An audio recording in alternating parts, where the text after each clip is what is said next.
Hi guys, ఎలా ఉన్నారు అందరూ? Hope you are all doing good. So పాయింట్కి వస్తే నేను ఏంటంటే ఈ వీడియో ఎందుకు పెడుతున్నానంటే, నేను రీసెంట్గా ఒక చిన్న ప్రాజెక్ట్ చేశాను. ఒక సాంగ్ నేను కంపోజ్ చేశాను ఒక ఫిల్మ్కి. సో ఆ ఫిల్మ్ కూడా ఏంటంటే very small budget film. And ఆ డైరెక్టర్ ఏంటంటే తను నాకు కొంచెం లాంగ్ బ్యాక్ నుంచి బాగా పరిచయం. అన్న పిలుస్తుంటాను. నా జర్నీ అంతా తెలిసిన వ్యక్తి అతను. నాకు ఒక పేపర్ మీడియాలో నా ఫిల్మ్ రిలీజ్ అయినప్పుడు కానీ, కిల్లింగ్ వీరప్పన్ ఎస్పెషల్లీ అది రిలీజ్ అయినప్పుడు నా గురించి ఒక పేపర్ ఆర్టికల్ మార్కెట్లో వేయించి సాక్షి పేపర్లో. సో ఇట్లాగా జర్నలిస్ట్ అన్నమాట ఆయన, రత్నాకర్ కనపర్తి. సో నాకు మంచి వెల్ విషర్. సో ఆ అన్న స్మాల్ ఫిల్మ్, తనకున్న లిమిటేషన్స్లో ఒక ఫిల్మ్ తీస్తున్నారు తను. సో ఆ ఫిల్మ్లో ఏంటంటే ఒక పాట కంపోజ్ చేయాలని అడిగారు. సో ఆ టైంలో కొంచెం నేను ఫ్రీగా ఉన్న టైంలో చూసుకుని చేస్తానని చెప్పాను. అనుకున్న విధంగా ఇప్పుడు మ్యూజిక్ అనేది ఏ పాట ఎప్పుడు ఎలా పుడుతుందో తెలియదు అది. సో అనుకోకుండా ఆ రోజు ఆ పాట అడిగారు. సరే నేను చేస్తానని చెప్పాను. ఆయన లిరిక్స్ పంపించారు ఫస్ట్ నాకు. సురేంద్ర రొడ్డా ఆయన రాశారంట పాట. సో లిరిక్స్ మాత్రం రాయించారు, లిరిక్స్ పంపించారు. కంటెంట్ లిరిక్స్ ఉన్నాయి. సో దీనికి పాట కావాలి తమ్ముడు అని అడిగారు. సో నేను దాన్ని కంపోజ్ చేశాను, మంచి కంపోజ్ చేశాను. నేను ఎప్పుడు ఈ పాట ఇట్లా చేయాలి, ఈ పాట ఇలాంటి దారిలో తీసుకెళ్ళాలని ఎప్పుడు అనుకోను. కంపోజ్ చేసేటప్పుడు ఆ కంపోజిషన్లో కూర్చున్నప్పుడు అది ఆటోమేటిక్గా దానికి ఎట్లాంటి ఇది కావాలో అది వచ్చేస్తుంది. బట్ సిచ్యువేషన్ అనేది మైండ్లో ఉంటుంది. మనకి సిచ్యువేషన్ చెప్తారు, ఆబ్వియస్లీ సిచ్యువేషన్ అనేది మైండ్లో ఉంటుంది. సో ఆ సాంగ్ లిరిక్స్ పట్టుకుని నేను కూర్చున్నప్పుడు అట్ దిస్ ఒక సింగిల్ స్ట్రెచ్లో నేను లిరిక్ అంతా పాడుకుంటా కంపోజ్ చేసిన ట్యూన్ ఇది, ఈ సాంగ్. 3 కనులు చాలవా ముక్కంటి అనే పాట. నేను ఆ లిరిక్ పేపర్ పట్టుకుని ఆ లిరిక్స్తో పాటు ట్యూన్ హమ్ చేసుకుంటూ అట్లా కంపోజ్ చేస్తాను ఈ పాట. నేను చేసుకున్న తర్వాత అరేంజ్మెంట్స్ కానీ, దాని సాంగ్ డిజైనింగ్ కానీ ఎట్లా ఉండాలి ఏంటనేది మొత్తం తర్వాత నేను డిజైన్ చేశాను. బట్ ఫైనలీ అసలు అది చాలా బాగా వచ్చింది పాట. అది మీరు అందరూ ఇప్పుడు వినొచ్చు. ఆల్రెడీ రిలీజ్ అయింది ఆదిత్య మ్యూజిక్ ద్వారా. ఆదిత్య మ్యూజిక్ వాళ్ళు కూడా నాకు చాలా సపోర్ట్ చేశారు. ఎందుకంటే కొన్ని నా ఈ ఆల్బమ్స్ ఉన్నాయి, ఆదిత్య మ్యూజిక్లో రిలీజ్ అయిన సినిమాలు నావి ఉన్నాయి పాటలు. సో అట్లా కొంచెం పరిచయం ఉంది నాకు అందులో, నిరంజన్ గారితో కానీ మాధవ్ గారితో కానీ. సో మాధవ్ గారికి నేను ఫోన్ చేశాను. మాధవ్ గారు ఫోన్ చేసినప్పుడు ఆదిత్య మ్యూజిక్ వాళ్ళకి, సో వాళ్ళు మా ఇది యాక్సెప్ట్ చేసి, సార్ చిన్న సినిమా అనేది పక్కకు పెట్టేసేసి పాట బాగుంటే వాళ్ళు తీసుకుంటారు అనుకున్న విధంగా ఆ పాట వాళ్ళకి నచ్చి సంతోషం ఏంటంటే అది ఆదిత్య మ్యూజిక్ ద్వారా రిలీజ్ చేశారు. సో ఫిల్మ్ టీమ్ అంతా చాలా హ్యాపీగా ఉన్నారు. అందులో పనిచేసిన టెక్నీషియన్స్ కానీ అందరికీ హ్యాపీ. ఆ సాంగ్ బాగా నచ్చింది, రిలీజ్ అయింది, మంచి రెస్పాన్స్ వస్తుంది. పాట కూడా మంచిగా వచ్చింది. ఉన్నంత లిమిటేషన్స్లో చేసిన ప్రాజెక్ట్ ఇది. ఒక హ్యూజ్ సోర్సెస్తో చేసిన పాట కాదు ఇది. Very very very very very లిమిటేషన్లో చేసిన కంపోజిషన్ పాట ఇది దీనికి. సో దానికి మ్యూజికల్గా టెక్నికల్గా అంతా నేను ఒక్కడే ఆ పాటకి చేసింది. టెక్నికల్గా ఎట్లాంటి వేరే సపోర్ట్ లేదు, మొత్తం నేను ఒక్కడే చేస్తున్నాను. కీబోర్డ్స్ దగ్గర నుంచి కంపోజిషన్ కానీ, ఫైనల్ మిక్సింగ్ కానీ, రికార్డింగ్ కానీ, ఎవ్రీథింగ్. సో మనకున్న లిమిటేషన్స్లో నేను చేశాను అది ఆ పాట. సో అప్పుడు ఆ పాట పాడటానికి ఎవరు కావాలి, ఆ పాట పాడటానికి సింగర్ కావాలి, ఫిమేల్ సింగర్తో పాడించాలని సిచ్యువేషన్. ఆ సిచ్యువేషన్ కోసం ఎత్తుతున్నప్పుడు చాలామంది సింగర్స్ ఉన్నారు నాకు. నేను ఇప్పుడు యూట్యూబ్ ప్రోగ్రామ్ చేసినప్పుడు చాలామంది సింగర్స్ నాకు పంపించిన వాళ్ళు ఉన్నారు అనుకున్నాను. బట్ ఏంటంటే ఈ ప్రాజెక్ట్ ఏంటంటే ఈ పాట ఇట్లాంటి ప్రాజెక్ట్కి అవకాశం వచ్చినప్పుడు ఎంత కుదిరితే అంత కొత్త వాళ్ళకి అవకాశం ఇవ్వాలని ట్రై చేస్తాను నేను. ఇట్లాంటి సిచ్యువేషన్స్ వస్తాయి, నాకు చెప్పాను కదా ఆల్రెడీ అంతకు ప్రీవియస్లో కూడా మీకు. ఇట్లాంటి ప్రాజెక్టులు వస్తున్నప్పుడు నేను కంపల్సరీ ఒక అవకాశం క్రియేట్ చేస్తాను ఎట్టి పరిస్థితుల్లో. ఒక సింగర్ కోసము, ఒక లిరిక్ రైటర్ కోసము, ఒక మ్యూజిషియన్ కోసం కానీ కంపల్సరీ ఒక ఆపర్చునిటీ నేను క్రియేట్ చేస్తాను. దీనికి క్రియేట్ చేసినప్పుడు ఏంటంటే కొంతమందికి దాన్ని యూటిలైజ్ చేసుకుంటారు, కొంతమంది ఏంటంటే లైట్ తీసుకుంటారు. ఈ పెద్ద ప్రాజెక్ట్ కాదు కదా, దీంట్లో మనకి ఏం వస్తుంది, పెద్ద పేరేం రాదు, సో డబ్బులను రావు, పేరు రావు, ఎందుకు అట్లా వదిలేస్తారు చాలామంది. సో ఫైన్, ఎవరి ఒపీనియన్స్ వాళ్ళని మనం ఇబ్బంది పెట్టకూడదు. సో అనుకోకుండా అట్లాగా ఈ పాట నేను కొత్త వాళ్ళతో పాడిద్దాం అనుకుంటా ఉన్నాను. కొంతమంది సింగర్స్ని పిలిచి నేను ట్రాక్ కూడా పాడించాను. ఇది పాడించినప్పుడు కూడా నాకు అంటే సాటిస్ఫాక్షన్ అవ్వాలి, నాకు అంత అనిపించలే. ఆ పాటకి న్యాయం జరగాలి, నార్మల్గా పాడేస్తే పాడే పాట కాదు అది. ఇప్పుడు అంతే సరే చూస్తాను టైంలో ఇంకా రత్నాకర్ అన్న మాకు సినిమా డైరెక్టర్, ఆయన రిఫర్ చేశారు, ఒక లింక్ పంపించారు. చూస్తే షాక్ అయిపోయా వాయిస్ విని, ఇంత బ్యూటిఫుల్గా ఉందన్న, ఎవరు తిను అని అడిగితే చెప్పారు ఇట్లాగా. మరి ఎట్లాగా అంటే నేను మాట్లాడతాను, వాళ్ళ ఫాదర్ నాకు తెలుసు, మాట్లాడారు అనమాట. So Bhavya Tumluru, she has done very very fantastic job. Beautiful అనమాట. అంటే కొంతమంది ఎప్పుడు ఎట్లా కనెక్ట్ అవుతారో తెలియదు. సో ఈ ప్రాజెక్ట్ ద్వారా నాకు మంచి సింగర్ కనెక్ట్ అయ్యారు, అది మాత్రం డ్యామ్ షూర్గా చెప్తాను. ఎందుకంటే అమ్మాయి నార్మల్ సింగర్ కాదు, తను very very very well trained singer. తను క్లాసికల్ పరంగా తన జర్నీ ఎట్లా ఉందో నాకు తెలియదు, but very very well trained and prestigious family. Shri Kalanidhi Sripada Pinakapani గారి ఫ్యామిలీ నుంచి వచ్చిన అమ్మాయి అనమాట. పద్మభూషణ్ అవార్డీ ఆయన. సో చాలా పెద్ద మ్యూజిషియన్ ఫ్యామిలీ వాళ్ళది. సో ఆ మ్యూజిషియన్ ఫ్యామిలీ నుంచి ఆ అమ్మాయి ఈ పాట పాడటానికి రావటం, అంతా అలా జరుగుతాయి. కొన్ని పాటలు అట్లా జరుగుతూ ఉంటాయి. అది కూడా శివుడి పాట, అది కార్తీక మాసంలో కంపోజ్ చేసిన పాట. సో తనతో పాడించిన పాట, తను కూడా పాడిన పద్ధతి, తనకున్న ఇదికి తనకున్న హంబుల్నెస్. అంటే అఫ్కోర్స్ అమ్మాయి చిన్న అమ్మాయి కావచ్చు, బట్ ఏంటంటే ఏదైనా సరే కళ, ఒక మనిషిలో కళ అనే దానికి నేను ఎక్కువ విలువిస్తాను. ఆ కళ ఉన్న వాళ్ళు ఒక ఏజ్ లిమిట్తో కాదు, ఏంటంటే గౌరవించుకోవాలి, కళాకారులను గౌరవించుకోవాలి. ఎట్లా పడితే అట్లా మనకు పరిచయమే కదా, మనకంటే చిన్నదే కదా, అట్లా కాదు. ఇది కళ అనేది ఎట్లా ఉంటుందంటే పర్సన్కి కాదు, సోల్కి రిలేటెడ్ అవి. అందుకే నేను అట్లా నమ్ముతాను, నేను అట్లా భావిస్తాను కళ అనేదాన్ని. సో తను వచ్చారు, తను పాడారు, చాలా బ్యూటిఫుల్గా వచ్చింది సాంగ్. ఫైనల్ అయిన తర్వాత తనకు ఏంటంటే తనకున్న ఎక్స్పీరియన్స్, అమ్మాయి ఏంటంటే ఇంకా అంటే సంగీత పరంగా తనకున్న నాలెడ్జ్ ఉంది, కానీ కొన్ని భావయుక్తమైన అనుభవాలు చాలా అవసరం పాడేటప్పుడు, పర్టికులర్గా ప్లేబ్యాక్ సింగింగ్కి. సో చిన్న విషయాలు నేను సపోర్ట్గా చెప్పాను తనకు నేర్చుకుని తనకు యాక్సెప్ట్ పాడింది తను. ఇప్పుడు ఆ సాంగ్ రికార్డ్ చేసినప్పుడు కొన్ని క్లిప్పింగ్స్ కూడా నేను రికార్డ్ చేశాను. సో మెమొరీ ఉంటాయి కదని చెప్పి కొన్ని మేకింగ్ వీడియో కూడా చేశాను కొంచెం. సో అవి మీకోసం ఇప్పుడు నేను పెడుతున్నాను, చూడండి. అండ్ డెఫినెట్లీ నేను మాట ఇచ్చాను, సింగర్స్ కొత్త అవకాశాలు ఇస్తానని చెప్పాను. దాన్ని ఎప్పటికీ నేను వెనక్కి తీసుకోను, కంపల్సరీ జరుగుతూనే ఉంటుంది. ఈ విధంగా జరుగుతూనే ఉన్నాయి, అది మీరు గ్రహించాలి. కాకపోతే ఎప్పుడు అందుబాటులో ఉండి అవైలబిలిటీలో ఉండి నేను చేయలేదు, ఎందుకంటే నా బిజీ నాకు ఉంటుంది, నా పనులు నాకు ఉంటాయి. సో అవి కాకుండా నా పని డిస్టర్బ్ అవ్వకుండా నాకున్న సమయంలో, ఖాళీ సమయంలో నేను ఇలాంటి చేయగలుగుతాను. సో ఈ పాట కూడా అలా జరిగింది, అనుకోకుండా చాలా బ్యూటిఫుల్ సాంగ్ అయ్యింది. ఈ పాట మీరు అందరూ వినండి. ఆదిత్య మ్యూజిక్లో సాంగ్ రిలీజ్ అయింది. ఈ సాంగ్కి సంబంధించిన లింక్స్ ఇవన్నీ నేను కింద డిస్క్రిప్షన్లో ఇస్తాను, తప్పకుండా వినండి. ఈ పాట హెడ్ఫోన్స్లో వినండి, you feel very very better. So that's the cause నేను ఈరోజు వీడియో చేయడానికి. కొన్ని ఫిల్మ్స్లో నేను బిజీగా ఉన్నాను, వర్కింగ్లో అయిపోతుంది. ఈ న్యూ ఇయర్ వచ్చేస్తుంది కాబట్టి నెక్స్ట్ కమింగ్ మూవీస్ చాలా ఒక త్రీ మూవీస్ ఓకే అయినాయి నాకు. లెట్స్ సీ జర్నీ ఎట్లా ఉంటుందో చూద్దాం. 2025 వస్తుంది, ఆ 2025లో జర్నీ ఎట్లా ఉంటుందో చూద్దాం. ప్రతిదీ మీతో షేర్ చేసుకుంటా, అది మాత్రం షూర్. నేను నా కెరీర్ ఎట్లా డెవలప్ అవుతుందో ఆ డెవలప్మెంట్లో మీరు కంపల్సరీ అందరూ చూస్తారు, అందరూ ఉంటారు. సో మీ సపోర్ట్ చాలా అవసరం నాకు. Please stay connected and like చేయండి, షేర్ చేయండి, కామెంట్ చేయండి. సో మనం ఒక ఫ్యామిలీ లాగా ఉంటాం రాబోయే రోజుల్లో, అందులో నాకు మంచి గట్టి నమ్మకం ఉంది. మంచి మ్యూజిషియన్స్ని కలుస్తాను, నేను మంచి ఆపర్చునిటీస్ ఇస్తాను. నాకు మంచి ఆపర్చునిటీస్ రావాలి, మీరు కోరుకోండి. Thank you so much. Thank you all. Video నేను క్లిప్స్ వర్కింగ్ వీడియో పెడుతున్నాను, మీరు అందరికి నచ్చుద్ది అనుకుంటున్నాను. చూసి ఎంజాయ్ చేయండి. Thank you so much. Bye.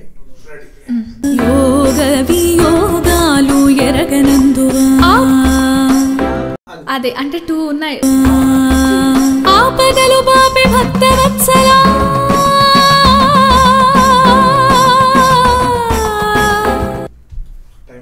అదే ఇంకొకసారి బాగా. ఆపదలు బాపే భక్తవత్సల, ముందే అందరు సరే. ఆపదలు బాపే భక్తవత్సల,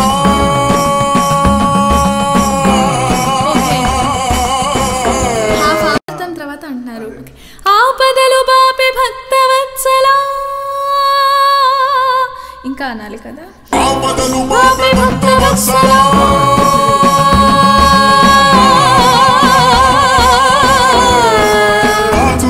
అంతే. అది మధ్యలో 1 బార్ గ్యాప్ ఉంది, సస్టైన్. అది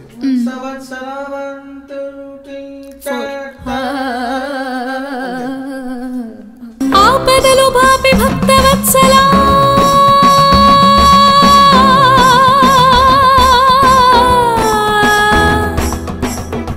ఇంకొకసారి. ఆపదలు బాపే భక్తవత్సల, ఆపదలు బాపే భక్తవత్సల.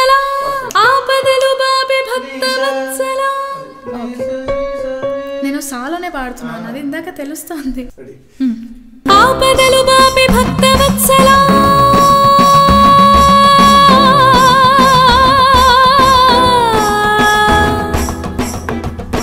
సూపర్. కానీ లాస్ట్ ఇంకొక చిన్న బాగుంది. లాస్ట్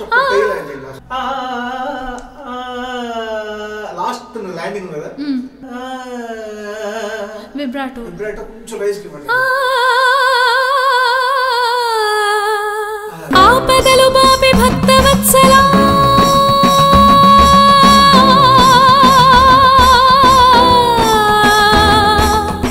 సంగీతం పరంగా మీకు అంత మీరు ఉన్నారు ఎక్స్ప్రెషన్స్ అవన్నీ.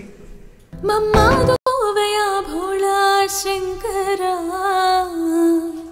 మమ్మాదు కోవయ్య కోవయ్య మమ్మాదు కోవయ్య భోళా శంకరా మమ్మాదు కోవయ్య భోళా శంకరా మమ్మాదు కోవయ్య భోళా శంకరా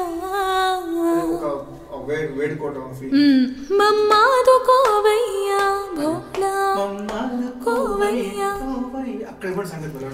మమ్మాదు కోవయ్య భోళా మమ్మాదు కోవయ్య భోళా శంకరా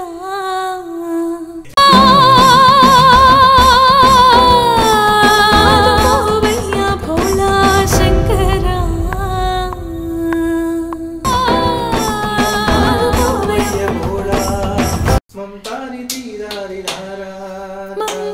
మమ్మాదు కోవయ్య భోళా మమ్మాదు కోవయ్య భోళా శంకరా మమ్మాదు కోవయ్య భోళా శంకరా. శంకర దగ్గర బీట్ పడుతుంది చూడండి, బ్యాంగ్ పడుతుంది. శంకర మమ్మాదు కోవయ్య భోళా శంకరా మమ్మాదు కోవయ్య భోళా శంకరా శంకరా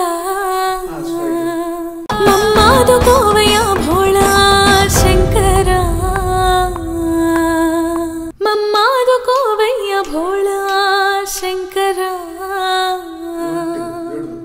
మమ్మాదు కోవయ్య భోళా శంకరా. రివర్బ్ కావాలి.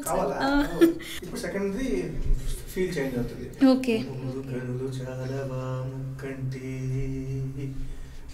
కనులు చాలవా తిట్టాలి అంటే ఒక తిట్టిన ఎక్స్ప్రెషన్. ఫస్ట్ ఏమో బాధతో ఒక ప్లీజింగ్ అడిగింది, ఇప్పుడు ఏంది నువ్వు అసలు ఇక మూడు కనులు చాలవా కంటి మా వెతలు చూడగా మా వెతలు చూడగా విన్నంటి మా వెతలు చూడగా విన్నంటి మా వెతలు చూడగా విన్నంటి. చూడ సంగతి బాగుంటుంది.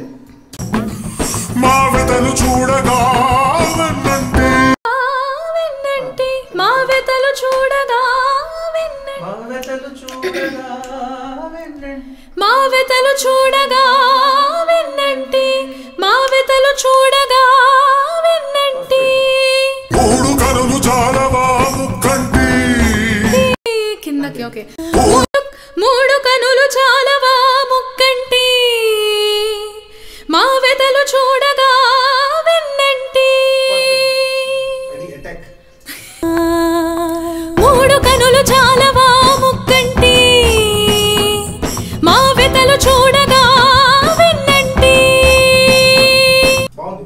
ఫీల్ అది మీరు ఇంకా తిట్టండి, ఇంకా తిట్టండి. మూడు కనులు చాలవా ముక్కంటి మా వెతలు చూడగా విన్నంటి.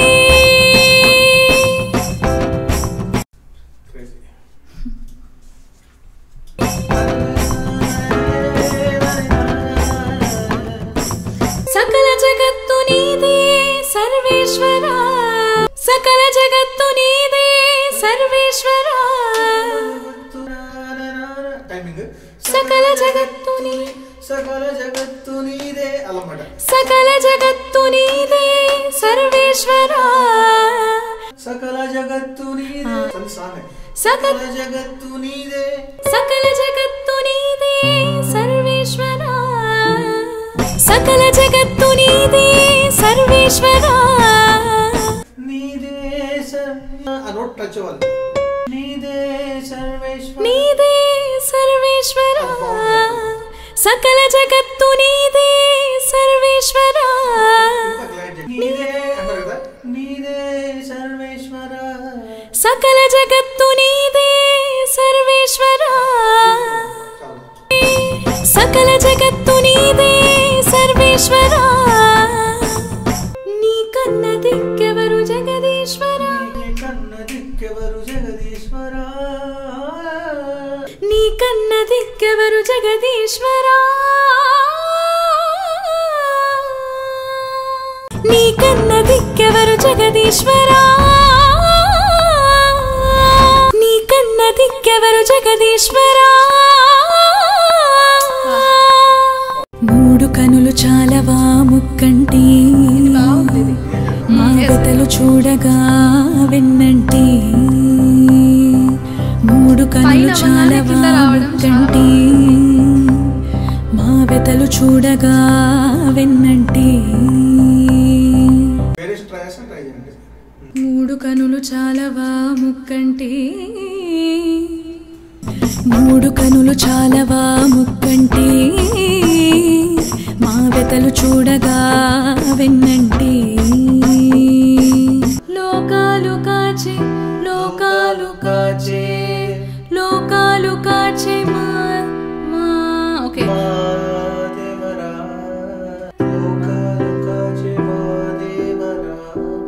లోకాలు కాచే మా దేవరా లోకాలు కాచే మా దేవరా లోకాలు కాచే మా దేవరా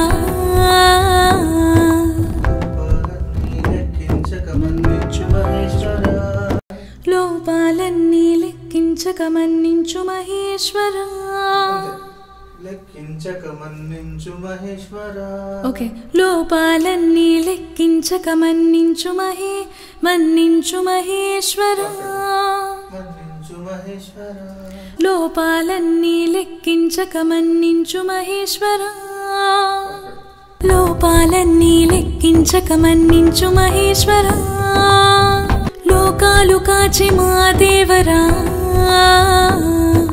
లోపాలన్నీ లెక్కించక మన్నించు మహేశ్వరా అవును సార్ చాలా కష్టంగా పాడుతుంటేనే ఈజీగా పాడేస్తున్నారు వాటిని చాలా టిపికల్ ఉంటుంది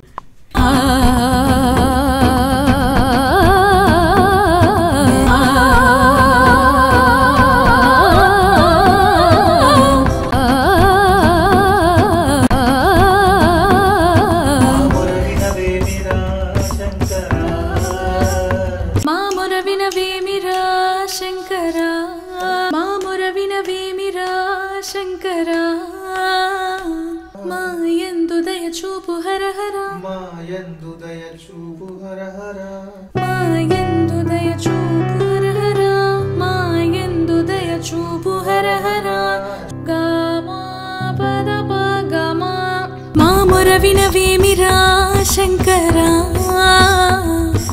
మాయందు దయ చూపు హర హర మా మొర విని ఇంకొకసారి మా మొర వినవేమిరా అదే అదొక్కసారి మా మొర వినవేమిరా శంకరా కర్పూర హారతిలానే కరిగిపోతా కర్పూర హారతి డైరెక్ట్ కర్పూర హారతిలానే కర్పూర హారతిలానే కరిగిపోతా కర్పూర హారతిలానే కరిగిపోతా కర్పూర హారతిలానే కరిగిపోతా కర్పూర అట్లా బాగుంటుందా ఇది బివాట్ బాగుంది కర్పూర అది కూడా ఓకే సార్ కర్పూర హారతిలా అట్లా బాగుందా కర్పూర హారతిలా అదొకటి కర్పూర హారతిలా బాగుంది కదా కర్పూర హారతిలానే కరిగిపోతా నీ దేహానికి దేహానికి నీ దేహానికి విభూ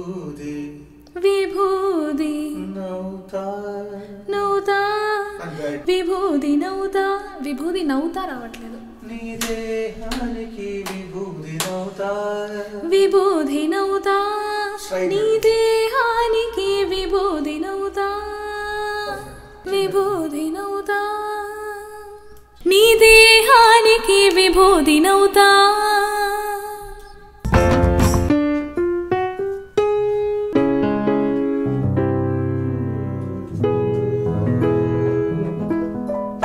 శిశిరం పోనీరా వసంతం రానీరా, వసంతం